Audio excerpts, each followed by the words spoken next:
Awesome, awesome. So Dan, thanks again for joining us and training with us today. Man, I've been tracking you, watching you as you're traveling the world and selling insurance to everybody, and training your agents and recruiting at a high level. So just phenomenal work that you're doing. And we like to bring people that are making impact onto our call to share what they're doing here at Family First Life, and share anything that can help our agency grow and continue to help protect more families. So appreciate you for taking some time out of your busy schedule.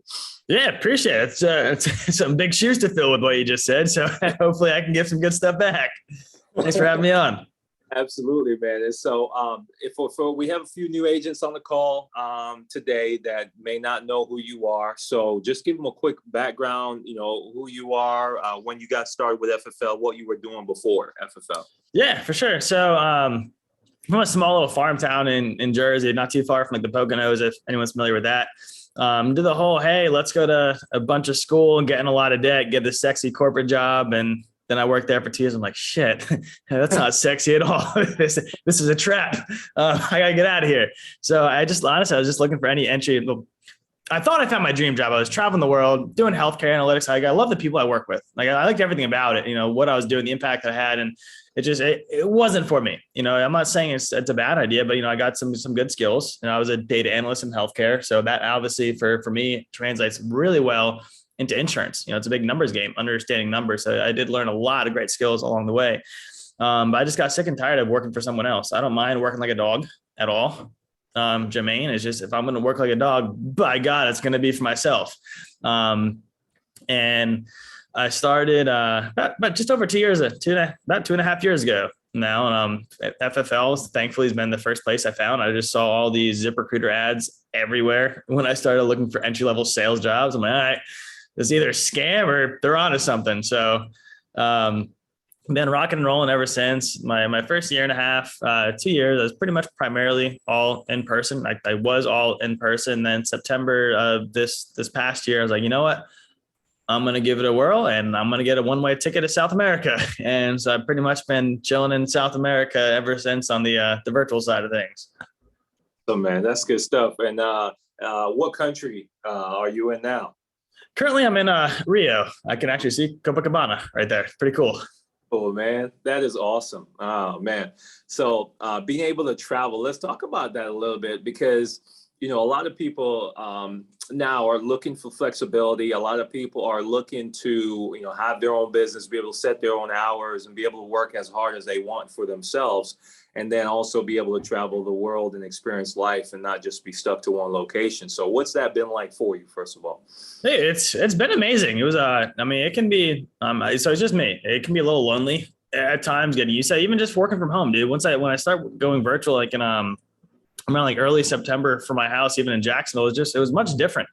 I was used to going out there, and even just little interactions, like going to the gas station and getting like a protein bar, a Gatorade, just like little tiny things like that. There is no human interaction typically when you're behind the desk all day, unless you have a good Zoom room open, which we're now developing, which it makes it a lot nicer. So it was a big adjustment, but for me, dude, I've always loved traveling. That's been something that's really been big on me, big for me. So I wanted to figure out a way to do that. And, it's important to have fun with this thing. This should be fun. I used to work. And sometimes I would lose focus of why I was working. Like, wait a minute, I love traveling. Like, why don't I just go figure it out right now? Like I can do that with what we have here. So I was almost looking for excuses why I couldn't rather than solutions on why I could. And today it's been fun. The virtual side of things, it's been challenging at times, getting people to show up, figuring out lead flow, going through all the bumps and bruises, just like when I first started. And even to this day, dude, for me, my ROI is not as good on the virtual side of things. But I'm really happy doing what I'm doing. And I'd rather forego a little bit of ROI, living the lifestyle that I want to live and that we can live over here. Yeah, absolutely. And with you, do you think, because we have some agents that are, local here in the States, and they're looking at doing virtual. Do you think there's a benefit, you had a benefit or an advantage because you started in-home first and then you were able to translate that to virtual? Yeah, 100%, dude. So, I was running like 40, 50 appointments a week for pretty much a year and a half, so I could figure this thing out. So I would 100% recommend going out there and getting in-person experience first, no matter what you got to do, right? Whatever types of leads you got to run, go through it and go learn it. Because dude, when you're in person, someone can feel your presence, Jermaine. Like, Gio, you're in someone's house. It's hard for them to kick you out no matter how much you're messing up, right? Because they can tell that you actually care. When you're doing something virtually over the phone, you don't have like Dan's here. You don't have that feeling of someone being there. How do I do an e-app, right? It's a lot easier to figure that out in a home versus I'm going to call my manager for the 50th time where I put you on a 3-way hold. It's just weird, right? But when you're in the home, you get to go through all these bumps and bruises that we're all going to go through. And it's just so much faster to learn. Like, Jermaine, you're probably in the same way. You get some agents that just want to, I was even this way a bit, like they want to study, but they don't actually go out there and do. And so Jermaine, even the other day, it's almost a year ago now when I first moved into my spot in Jacksonville, my garbage disposal went out. And so I called up the repairman. Hey, the garbage disposal is not working. Can you come out here and fix it? So he comes out there and he fixes it. I'm like, sweet, I'm going to remember exactly how to do that the next time it happens. And dude, 6 months go by, it happened again. And I'm like, shit, I completely forgot how to do this. And so the moral of that is, right, when we just go out there, we break things fast, we figure out how to make a clean up fast. Where if I just started studying all the little tiny things that I'd have to know, it would take me forever. And then, Jermaine, by the time I need to use that, I'm going to forget how to do it anyway. Yeah. So when we go out there in person and make a mess, we're able to do that much faster. We're able to clean up a lot faster. We have the client's trust just because we're actually in their home. They see you, dude. Like they know you're there. You can't not know you're there, right? You're sitting on their table. You're not on the table, but at the table. If you're sitting on a table, yes. We've all done some interesting stuff with final expense folks, but yes. Anyway, dude, it's just like, yes, I highly recommend anyone that wants to do that, definitely get some in-home experience first. And dude, a little bit off topic, but I see one call closes being honestly the way of the future. A lot of my agents now do just rocking one call closes. We're on Zoom all day long, and they're just wheeling and dealing on Zoom. And it's like I'm sitting down in a home with them. They go, hey, let me put you on hold real quick. And I'm listening to them. They have other people listening to them. So that's actually been very simple. They already helped, I think, about close to 7-10 families already today. Just doing one call closes, which is amazing. That's what I love. Watching just agents win from wherever. But yes, in person, I would highly recommend getting at least 50 in-person appointments first before you really go into the virtual side. Makes sense. I like that. Let me actually write that down. I recommend you guys write that down as well. At least 50 in person before going virtual. That's awesome. And then when you look at it, if you could kind of give us a little bit of a breakdown now on the virtual side of things, especially if you're looking at one call close, which we have some agents doing now. For our agency, Dan, really, we still have probably 70% that are exclusively in person, or maybe 60% that are exclusively in person. Then we'll have another 20% that do kind of the hybrid system. And then we have maybe 20% that are like completely virtual, trying this one call close or might book an appointment to do a telesale. So if you could kind of give a little bit of a roadmap, a high level. I know you have a few training calls, and if there's any you want to reference for more details, please do. But kind of, from a leads perspective, the approach, the mindset, maybe some techniques. Yeah, for sure. So there's a call that I did on a lot of my Zoom stuff, but I text a lot of people too. If you have the FFL 360 YouTube page, I think it's called Text to Zoom. It's mostly about how to actually set them up properly for a Zoom appointment. There will be some good information that I do in there for like my follow-up system that I have to minimize no-shows. But here's what I do. Like here's all the marbles for how I do all my stuff. So one, I got a bunch of freaking mortgage coming in. New mortgage, I buy age mortgage all over the dang country. Personally, on the Zoom side of things, I only work with mortgage protection, which is another reason I don't see it being super, super duplicatable moving forward, given the whole mortgage market. So that's why we're also rocking and rolling with one call closes, because the final expense market's always going to be there. You always have people turning 65, but so I use primarily new and any type of age mortgage. Doesn't really matter to me what it is. I just need enough leads to book my 30 appointments. And so I got all my leads. So Monday through Thursday, 8 to 10 o'clock is every day is a dial day. So 8 to 10 o'clock, I'm only booking for the same day and for next day. That's it. If I have to book more than 2 days out, by gosh, I'm making them feel really bad if they're going to miss it. So, hey, my boss is going to fire me because we've been getting a lot of people that do more than 2 days out and they don't show up, and I'm getting in trouble for that. Can you please be there? If we're going to do this, you got to be there. Can you give me your word that you'll be there? So I really want them feeling bad if they're not going to make it. So only same day and next day. That's all that I'm setting up appointments for. And then every day is a dial day. If I get no showed, I'm back on the phones. So it's going to be more like a desk job if you're full virtual, right? Just you want to be comfortable with that. You're going to be behind your desk all day long. It's not in the car, getting out of the car, going to Chick-fil-A, going to get the coffee. Like there's not going to be much of that. And you want to make sure you keep the day pretty dang structured, right? It's very easy to get lazy on the virtual side of things, right? Oh, I'm going to go take a walk. And I do believe you should go out and walk during your day. So I'm not saying that. I think it's very important to get out there, work really hard for, 90 minutes. When you're dialing, go out and take a 10-minute walk. I think that's actually very powerful, but not when you keep taking walks and you keep walking around your kitchen and pacing around. Like, oh, what am I going to have? You just keep walking in circles. All right. I think we've all done that before.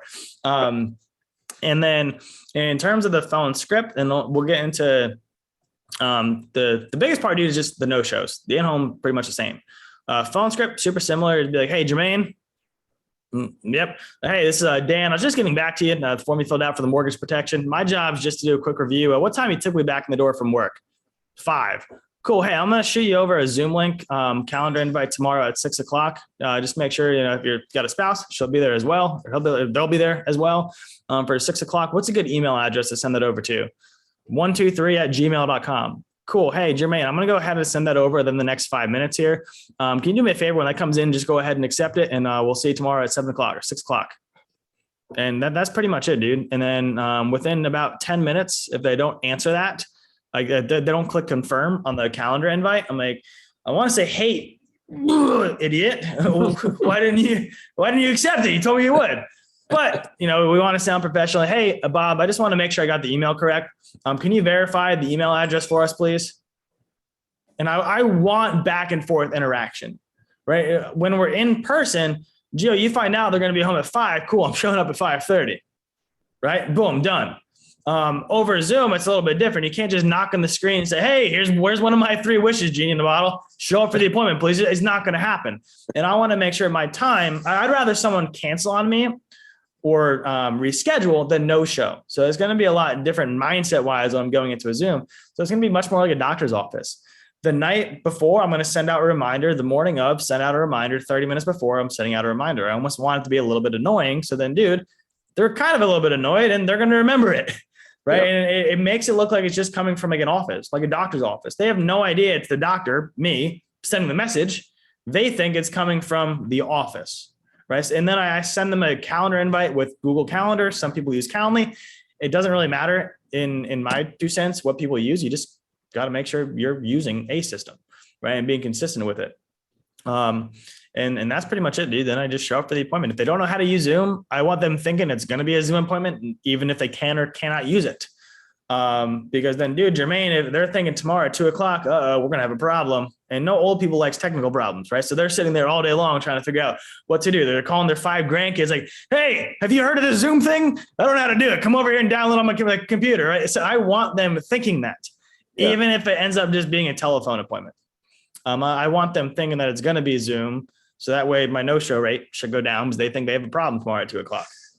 Yeah. And then the in-home process, dude, pretty much the exact same as an actual in-home. There's really no difference. You just want to make sure you understand how to use Zoom. You're versatile, right? You're not freezing on the spot, figuring out, hey, the Zoom audio is not working. What do I do now, right? So just, problem solve. And then you also want to know how all the electronic applications work when you're sending over an email, right? Because for some older folks, it can be pretty dang confusing what to do. So I would actually recommend when you're getting into the Zoom side and virtual side, telesales side, when you're in home, do some email signatures. Understand what the client is seeing. So that way, when they see their emails open, you can actually walk them through all that. Yeah. Thanks, Elaine. Appreciate it. But yeah, dude, that's really it, man. There's really no rocket science behind it. A lot, it's just going to be in the follow-up. Understand that, hey, you're probably going to have a few more no-shows no matter what you do. You can be doing everything right. And just because you do everything right doesn't mean it's going to work. Yeah. Right. It'll work a decent bit of the time, but it's not always going to work. Like I used to be a perfectionist and I used to hate this business at the beginning because you can do all the right things, Jermaine, but it doesn't matter. Sometimes the odds are just not in your favor. Yeah. Right. So understanding that everything's going to work all the time, some of the time. So if I can just get it to work some of the time, I'm going to be pretty happy. But understand, hey, my no-shows are going to be higher. So I'm going to have to book a few more appointments than if I was just doing it all in person. Yeah. If I don't, I can't freaking complain that it ain't freaking working. I knew that going into it. 100%. And let me ask you this, because you mentioned the structure of the day and that every day is a dial day on the virtual side. So for you, let's talk more of when you're getting started, because obviously the more you do it, the better you get at it. And you've been doing it now for probably about almost 9 months. So you've gotten better, especially with your past experience. But when you were getting started, what was kind of like your target per day, with every day being a dial day? How many appointments on the virtual side were you trying to get to each day to make sure you had a proper schedule? Yep. 8-10 a day, pretty much. At least 8 a day. I was running, I would dial some for Monday. Yeah, right around 8 a day. My goal at the beginning was to get 35, 40 in a week, which I was doing. And then just being real with you too, I've been in person for 2 years. I, helped almost 1,000 people my first 2 years. So I had a decent bit of back end money coming in too. Yeah. So that gave me a lot of flexibility to figure this thing out. Yeah. Right. Because, the back end money, that was pretty good. So I had the little flexibility there that a lot of new agents don't have. Right. Yeah. You don't have that unless you come into this thing with a lot of money. But that was my goal at the beginning. Yeah, absolutely. And what Dan means by flexibility, for those of you that are new, is, it's getting started on the virtual side. It might take you a while to learn the process and figure out how to convert, at the rate you need to convert. So you're going to need to have some type of a cushion to keep money coming in, so that way you could continue to invest in the leads as you're learning. Exactly. And getting acclimated to doing it virtually, because it is a different animal that, like you said, over time you'll learn and get better at. So that's pretty good, man. If you guys have any questions, drop them in the chat. We'll be able to answer those. Dan, one of the biggest questions I get from agents on the virtual side is, how do you build trust and in a fast, like you would when you were going into the home? Same way. Okay. Legit the same way, dude. Just, hey, do you guys have a pen and paper where you can take my information down real quick? How long you guys been in Michigan? How long you been in Maine? Like, how's the weather up there? Right? Literally the same thing. Like, honestly, dude, maybe, when you're walking into someone's house and in home, you can see if they have any tags on their license plate. Hey, they're a Dogs fan, or they're a Florida Gator fan, whatever it is. You can see that you don't have, right? But I'd say at the beginning, dude, just being a person, just chatting real quick. There's really no difference from, and I think that's where a lot of people run into some issues, is it's in here, dude. Yeah. It's not actually what's out here. It's what's going on. Oh, this is going to be way different. It's over Zoom. It's over the phone. Like, no, it's the same thing. I personally don't approach the rapport or anything any different than I would if I was at home. No, I can't ask for a bottle of water to take control of the conversation. That'd be weird. Like, hey, can you just pour water on your computer and I'll put it in and drink it? Like, no, that's not going to happen. But just having them do something in the beginning, like writing down my information. Like, hey, we're just going to go through some stuff today and figure out how we can help you out. But honestly, dude, it's no different. So I don't want to complicate what doesn't have to be complicated. Makes sense. I appreciate you being straightforward with that answer. I was hoping that was the answer. So you hit it right on the money. And I think, that's the challenge. Like you said, we tend to overthink things. And thinking, oh, well, this is going to happen because it's this way. No, just proceed and make adjustments as necessary. So I see we got a couple questions in the chat. Can you see those, Dan? Yeah. How many leads do I get per week? Pretty much. However many I need to get my 30 appointments. When I first started, it was kind of like starting a fire with a lot of wet wood. I needed a heck of a lot more when I first started. So same on the Zoom side. I needed a heck of a lot more when I first started. Now I kind of got the no-show rate down a good bit. So I don't need as many to book quality appointments. At the beginning, I was booking 40 appointments, but only 17 of them were showing up. Well, now I book 25 and 20 of them are home. Right. So I'm really worried about, hey, how many am I actually sitting with? How many appointments do I need to book to sit with X? So, sometimes I got a bunch of new mortgage coming in, so I'm not going to need as much as if I need a bunch of the aged mortgage leads coming in. So really just whatever it is to book my appointments. And by, Friday, if I'm running 30 appointments Monday through Friday, or let's just do it on the FFL week. If I didn't book 30 appointments the prior week, the Thursday to Wednesday, I'm working the next Saturday and Sunday. I didn't hit my goals. I got to work. If boom, I got my 30 appointments in, cool. I'm chilling the next weekend. If I don't, I'm working. Kind of like, Jermaine, if, back when you had a job, if you had a deadline on Monday and Friday night rolls around and you ain't done yet, and boss ain't going to be happy by Monday if I don't have it done. Well, guess what, dude? You're freaking working your butt off to get that deadline, right? Yep. We got to treat and dude, what surprised me a lot is we don't treat ourselves with the same respect that we treat other people. If it was for a boss, we'd be doing it. Yep. If it's for us, sometimes we're not. It's like, why shouldn't we hold ourselves to a higher standard if it's for us? I believe we should. But yeah, so that's pretty much what I'll do. Gio, so good question there. Just whatever I need to do to get my job done. Closing ratio, but really similar, Elaine, to when I was in person. I've never been great. So I've always just had to have a lot of activity. I got 70% of them show up. Out of the 70%, I'll close half roughly. And then obviously what's included in that half is if I'm helping out a couple, right? His and hers, or hers and hers, his and his, whatever it is. So that definitely helps my ratios a good bit. How much of my closes are one call close or follow-up close, Nissa? So I'm all Zoom right now. A lot of my agents are doing strictly one call closes. It took them a little bit to get it rocking and rolling, but now they're doing pretty dang well just with one call closes. If I were to recommend anything, I would say do one call close over setting up Zoom appointments. I just see that as way more duplicatable. And Gio, oh, sorry, Jermaine, you want to say something, or do you want me to just blast the questions? What she was going to ask, I think what she's asking is, sometimes with Zoom, you end up getting I need to think about it. Then you got to follow up and close them later. So I think she's asking how many of those you close on that first Zoom appointment versus, all of them will be the first one. Yeah. Yeah. Just like in home, if I'm setting up multiple appointments, they ain't serious. I messed up. The value wasn't there. The price wasn't there. Or they just straight out didn't like me. Yeah. So I'll ask them, hey, what one of it was it? Was the value there? Yep. Cool. The price there? Yep. Okay. Well, why do you guys not like me? What do I do to mess up? And I'll literally say that in the same way, dude. And then I do send out a bunch of texts. Like today I booked so far about 10 appointments and I called twice. So right now, a lot of my stuff is done through text as well. And Gio, that's where actually the second chance mortgage comes into play crucially with text. I don't say, hey, I just got it back. Hey, we just have to do a quick review. Right. So it leaves it pretty broad and open-ended. Just review stuff. If they didn't have anything in place, cool. Review what they do have. Why didn't they get anything in place? If they do have it, hey, do you mind grabbing that real quick? I just want to make sure everything's set up properly. And if they're in a good spot, dude, that's your job's done. Hang your hat high, knowing that, hey, I did my job. I did review just what I said. I did what I said I'm going to do. I'm going to review the policy, make sure it aligns with their goals. If it doesn't, I'm going to help them.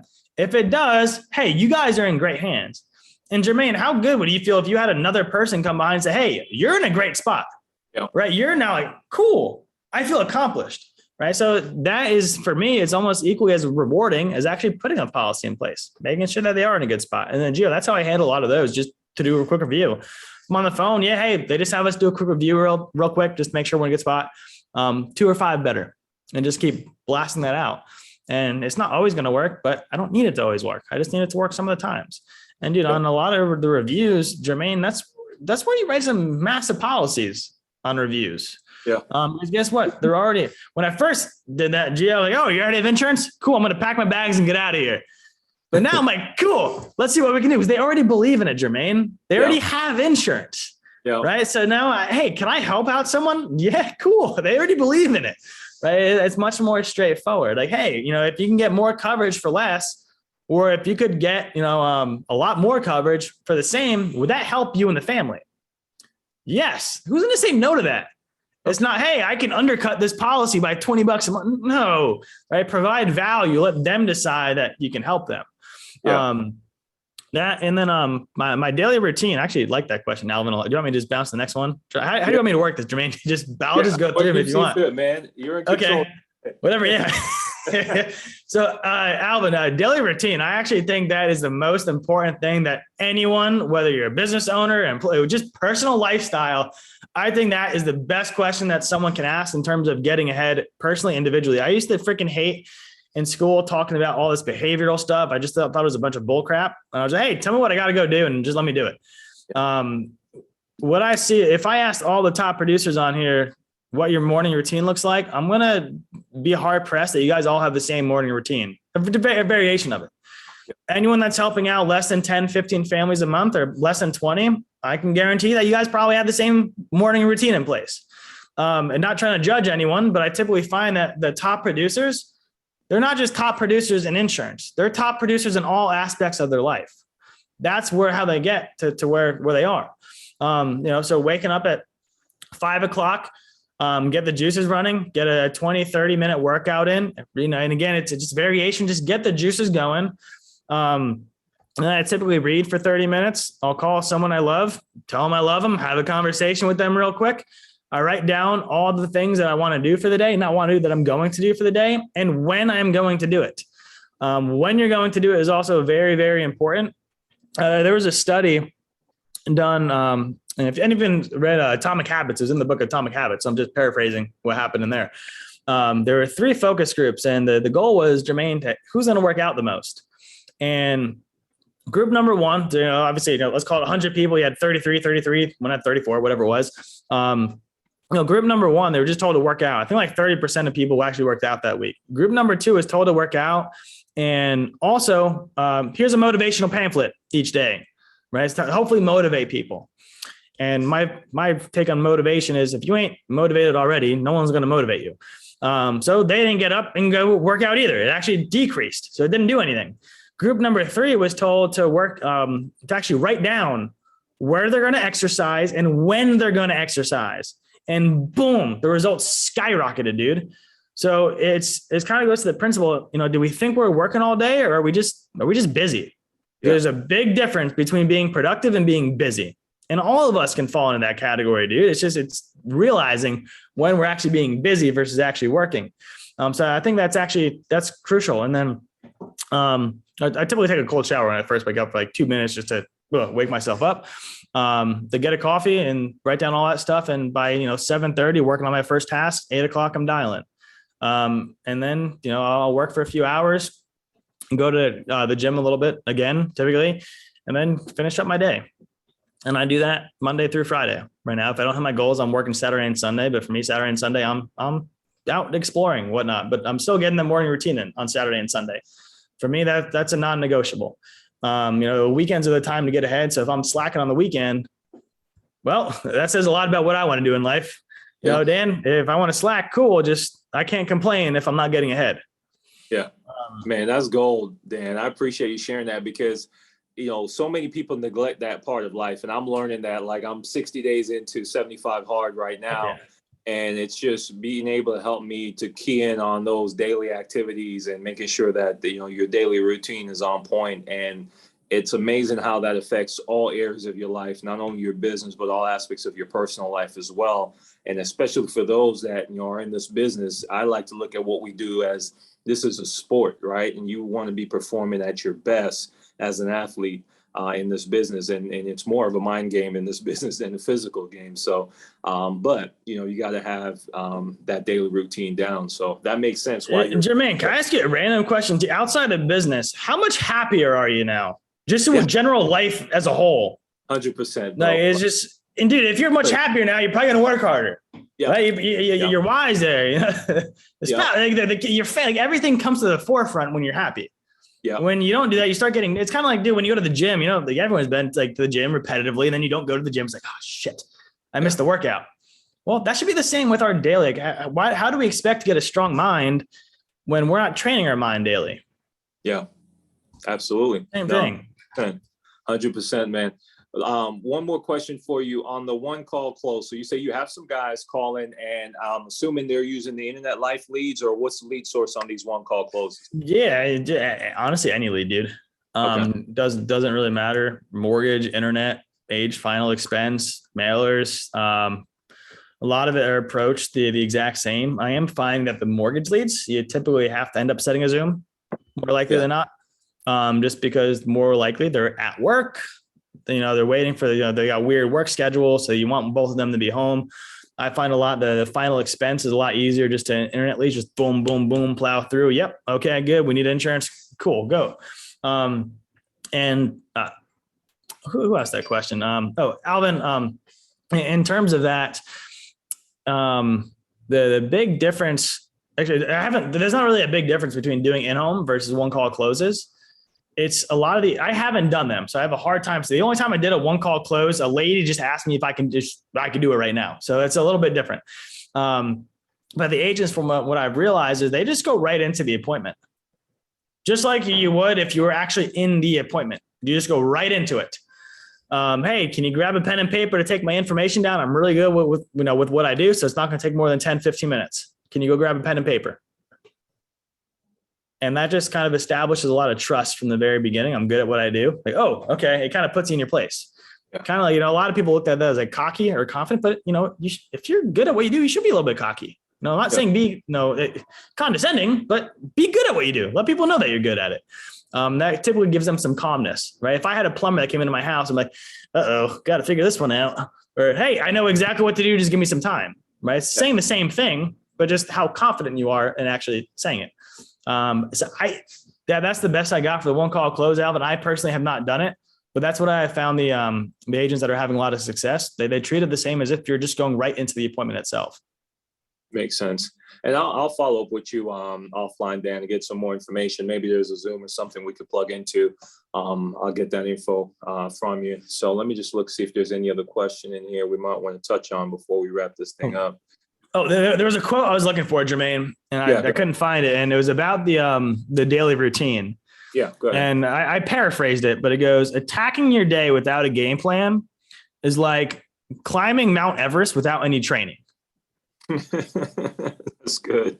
Right? If you want to get to the top of the mountain, but you ain't trained at all, your daily routine's the same, right? You got to have a plan in place in order to attack them. And the old saying goes, hey, if you fail to plan, you plan to fail. So the same thing's true with our daily routines. If we ain't treating our daily routines like it's part of the bigger journey, then, well, we're just, we're in a car without a GPS or a map, or whatever you use.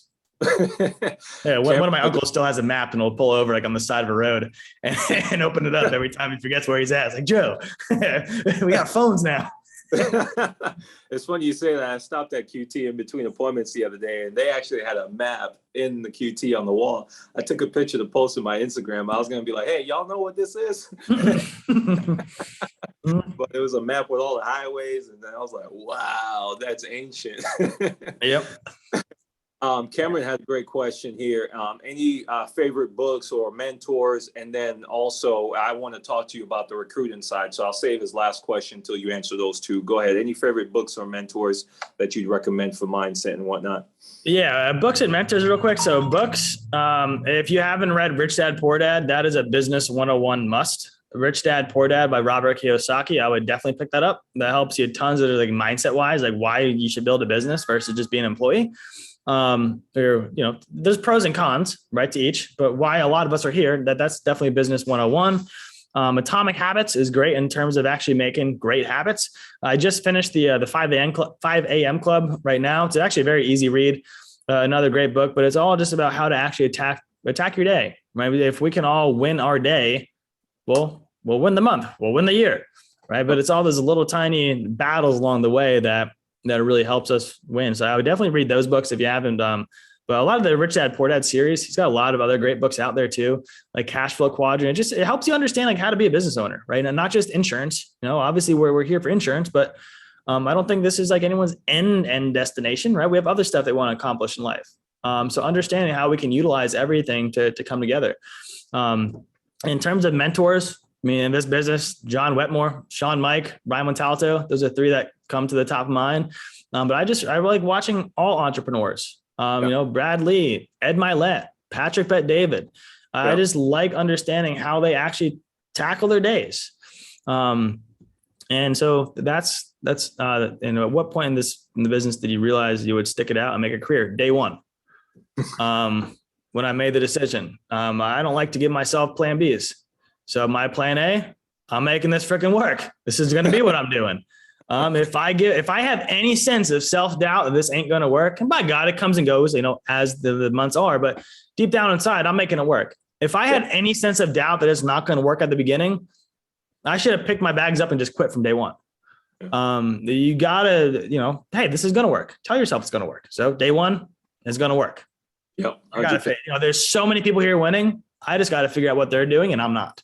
Not, hey, this doesn't work. That doesn't work. No, I'm not good at this shit. I'm brand new. What can I do differently? Yeah, 100%. And now with you recruiting heavily, because I see your videos on Instagram and on Facebook, and they're pretty cool. You haven't done one skydiving yet, have you? I haven't seen that one. No, thank you. Thankfully, you reminded me yesterday about this call. I was about to jump out of a plane at this time. Yeah, I'm in Rio. What better place to do it than Rio? Seriously, Gio would join you. Gio's skydived. I don't know how you say it, but he'll be ready to go again. Oh yeah, I'm ready. But no, I like how you share, and like as a traveling agent. But for you, we have a lot of agents on here that do want to look at this from a business perspective and want to recruit. So what can you tell them? What can you share with them? With your approach to business and building business more specifically. Yeah, so I got a phrase: dream big, start small, begin now. Don't wait for all the shit to be done before you start moving on it, right? Whatever you want. And one coach really helped me a while ago, dude. Like, people are going to follow you when you enjoy what you're doing, right? So go out there, enjoy what you're doing, show other people you're having fun, right? It should be fun. And guess what? Then you're going to attract people that want to work with you because they like the lifestyle that you're having. Right? They like doing all the little things that you're doing with your life, and they want to be a part of it. Not like a part of your life, but they want that in their life too. And they want you to guide them. And it's not going to happen overnight. The harvest from a crop doesn't grow when you're harvesting it, or like when you're planting the seeds. It grows when you're not doing anything. Right? So you got to put all the work in up front before you actually see the corn growing or whatever it is. Right, your business growing. So you got to be the biggest thing is you got to be consistent. You have to be getting at least one. If it's social media, get at least one post out a day minimum. On Instagram, TikTok, LinkedIn, Facebook, like everything. And just giving you an example here, Jermaine, we've been sending 100 posts out or 100 connects out a day on LinkedIn for the last 2.5 years. That's where a lot of our folks are coming from. We now have over 15,000 followers on LinkedIn. I know some people have a bunch, but it's the consistency that matters. People will be like, after 60 days, it's not working. I'm like, you just started. Like, no crap. So be consistent with whatever you're going to do. And I see social media as a way of the future. Get what we do out there. Show that you're having fun with it. It's not just about, obviously what we do is great, dude. I'm not trying to draw any light on that or take away any light on that, but show people that you're having fun with what you're doing. I think that's the biggest thing. Yeah, absolutely. We like to encourage our agents to take pictures with their clients and post them. And we don't have enough people doing that. But that's one thing that everybody could do. Or if you're doing it virtually, take a picture of you and your client smiling on the Zoom. Or if it's telesales, snap a selfie with you on the phone, closing the deal. Just something like that just shows you enjoying what you're doing and sharing it. Jermaine, do you know how many freaking Americans just hate what they're doing? Like, absolutely hate it. If they could just, even if they would come over here and not even make as much money as they were, let's say they're making $1 million a year, they can just be happy. Yeah. Right. And what they're doing, a lot of people would take that. Yeah. Right. So I love what we do. Everyone should love what we're doing. We got to go through a lot of crap but it's worth it. It's fun. Yeah. And allowing other people to live a life that they don't have to just, live for the weekend. I hate freaking people that are like, oh, it's Friday, I get to go to happy hour. I'm like, dude, you just dreaded the 5 days of your life to go enjoy 24 hours and be hungover on Sunday and have to no, that's wrong. Like, usually if you like what you do, which we do over here, every day is the same, but that's good. It's always fun. It's always different. Any day can be a vacation if we wanted to. And showing that to other people, it's beautiful. It's worth it. 100%, man. I love your passion, bro. I love your drive. Thank you for hopping on and then giving everybody this perspective. For some of us, it's a reminder. For some of us, it's brand new. But everybody, I hope you took notes on this. Anything else you want to share, Dan, before we close out?